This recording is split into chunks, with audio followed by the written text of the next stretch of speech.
चलिए, आज एक बहुत ही ज़रूरी टॉपिक को समझते हैं, नॉरएड्रेनालिन टाइट्रेशन।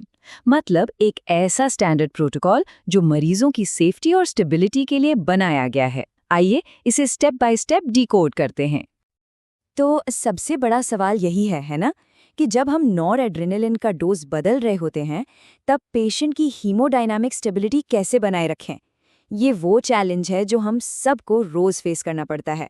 और आज हम देखेंगे कि ये प्रोटोकॉल इसी चैलेंज का जवाब कैसे देता है। तो आज का हमारा रोड मैप कुछ ऐसा है। सबसे पहले हम इसका मकसद समझेंगे, फिर देखेंगे कि लो डोज कैसे शुरू और एस्केलेट करते हैं। इसके बाद लो से हाई और सबसे ज़रूरी हाई से लो डोज में कैसे ट्रांजिशन करना है। फिर कुछ ऐसे सेफ्टी रूल्स की बात करेंगे जिन्हें कभी नहीं तोड़ना है। और आखिर में स्टेबिलिटी का असल राज क्या है, ये जानेंगे। ओके, तो सबसे पहले बात करते हैं क्यों की। मतलब कोई भी प्रोसीजर फॉलो करने से पहले ये जानना तो बनता है कि हम ऐसा कर ही क्यों रहे हैं। आखिर इस प्रोटोकॉल की ज़रूरत क्या है और ये पेशेंट केयर के लिए इतना ज़रूरी क्यों है। इसका मकसद बिल्कुल साफ है, ब्लड प्रेशर में अचानक आने वाले खतरनाक उतार चढ़ाव को रोकना। सोचिए, जब भी डोज एडजस्ट होता है या हम एक कॉन्सेंट्रेशन से दूसरे पर जाते हैं, तो ये प्रोटोकॉल एक सेफ्टी नेट की तरह काम करता है। ये पक्का करता है कि पेशेंट स्टेबल रहे। ठीक है, तो अब आते हैं सबसे पहले और सबसे ज़रूरी स्टेप पर। इन्फ्यूजन को सही तरीके से शुरू कैसे करें, क्योंकि अगर शुरुआत मजबूत हो तो आगे की पूरी प्रोसेस अपने आप सही ट्रैक पर रहती है। इसके लिए बस 3 सिंपल स्टेप्स हैं। नंबर 1, हमेशा लो डोज से शुरू करें। नंबर 2, शुरुआती रेट 5 ml/h पर सेट करें। और नंबर 3, पेशेंट के मीन आर्टीरियल प्रेशर यानी MAP को मॉनिटर करते हुए डोज को 5 ml/h के स्टेप्स में धीरे धीरे बढ़ाते जाएं। ये बिल्कुल मेथोडोलॉजिक तरीका है जिससे स्टेबिलिटी बनी रहती है। और हाँ, ये एक बहुत ही ज़रूरी सेफ्टी नेट है। अगर डोज कम करने के बाद ब्लड प्रेशर गिरता है तो आपको कुछ सोचना नहीं है, सीधे पिछले 5 ml/h के मल्टीपल पर वापस जाना है। मान लीजिए आप 10 से 8 पर आए और बीपी गिरा, तो आपको तुरंत वापस 10 पर जाना होगा। इससे स्टेबिलिटी मेंटेन रहती है। इस नंबर को बिल्कुल ध्यान में रखना है, 20 ml/h। ये हमारा ट्रिगर पॉइंट है। जैसे ही लो डोज इन्फ्यूजन इस रेट पर पहुंचता है, ये सिग्नल है कि अब हमें हाई डोज प्रिपरेशन पर स्विच करने का वक्त आ गया है। तो हमारा इन्फ्यूजन 20 ml/h पर पहुंच गया। अब हमें लो डोज से हाई डोज पर जाना है। चलिए देखते हैं कि इस बढ़त को सेफ तरीके से कैसे मैनेज करना है। ये वाला ट्रांजिशन काफ़ी सीधा साधा है। आपको करना क्या है, बस लो डोज वाली सिरिंज हटाकर हाई डोज वाली सिरिंज लगानी है। और सबसे ज़रूरी बात, सेंट्रल लाइन पोर्ट और ट्यूबिंग वही रहेगी, कुछ भी बदलना नहीं है। बस नई सिरिंज लगाकर इन्फ्यूजन को 5 ml/h पर दोबारा शुरू कर दें। सिंपल और सेफ। ओके, अब आते हैं सबसे क्रिटिकल पार्ट पर, हाई डोज से लो डोज पर आना।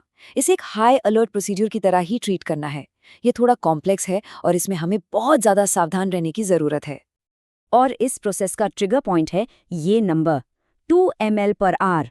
जैसे ही हाई डोज इन्फ्यूजन का रेट इस लेवल पर आ जाए, समझ जाइए कि अब वापस स्टैंडर्ड लो डोज प्रेपरेशन पर लौटने का समय आ गया है। यहाँ हर एक स्टेप बहुत बहुत ज़रूरी है। सबसे पहले हाई डोज इन्फ्यूजन को पूरी तरह से स्टॉप करें। फिर लाइन में जो भी हाई कॉन्सेंट्रेशन वाली दवा बची है, उसे हटाने के लिए सेंट्रल लाइन पोर्ट को अच्छी तरह से एस्पिरेट करें। ये बहुत ज़रूरी है। इसके बाद एकदम नई सिरिंज और नई IV लाइन लगाएं जिसमें लो डोज प्रेपरेशन हो। और फिर लो डोज को 20 ml/h पर दोबारा शुरू करें। और हाँ, पेशेंट को बहुत करीब से ऑब्जर्व करना है। ये जो ट्रांजिशन के बाद के पहले 5 से 10 मिनट होते हैं ना, ये सबसे ज़्यादा क्रिटिकल हैं। क्यों? क्योंकि लाइन में जो थोड़ी बहुत हाई स्ट्रेंथ दमा बची हो सकती है, उसकी वजह से ब्लड प्रेशर में अचानक से उछाल आ सकता है।